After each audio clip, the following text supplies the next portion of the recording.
Bonjour, je suis Jean-Paul, guide no touristique ici, vigneron depuis ma plus tendre enfance.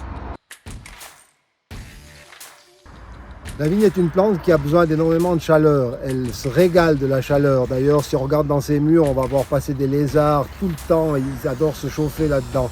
On dit en Valais que la vigne ne supporte que l'ombre du vigneron. C'est un beau dicton, mais c'est un dicton de travail et de labeur. Oui, alors la vigne, elle est capable de faire des racines qui vont jusqu'à 12-15 mètres de profondeur. Et sur certains sols, elle peut aller chercher très loin l'humidité. Mais il y a un moment donné où quand elle est en stress hydrique, la vigne, elle va réagir, elle va épaissir ses peaux et puis donner moins de jus et un jus beaucoup plus rustique. Donc c'est important par période de pouvoir lui apporter un tout petit peu d'eau. Surtout quand elle est jeune et qu'elle prend sa place. Et puis après, en Valais, on n'a que 300 mm de pluie de juin à septembre. Donc c'est trop peu et notre AOC valaisanne autorise l'irrigation.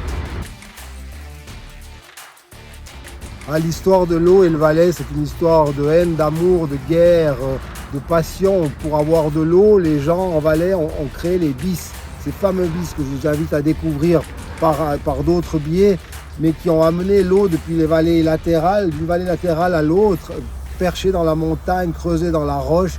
En dessous de nous, on a encore le bis de Claveau qui nous domine et qui a toujours rempli cette fonction d'amener de l'eau. Mais les gens laissaient l'eau couler le long des pentes et toutes les années, il fallait remonter la terre, c'était un boulot de fou. Et puis après, en deuxième, on a eu l'arrivée des jets automatiques qui ont couvert le vignoble, mais la moitié de l'eau était perdue en l'air, c'était pas une bonne maîtrise de l'eau. Et puis maintenant, grâce au génie humain, on arrive à ça, le goutte à goutte. Et on va vraiment affranchir la vigne, vraiment affranchir le vigneron des conditions climatiques et on va pouvoir lui donner l'eau quand elle en a besoin. Ce goutte à goutte, c'est juste un truc génial.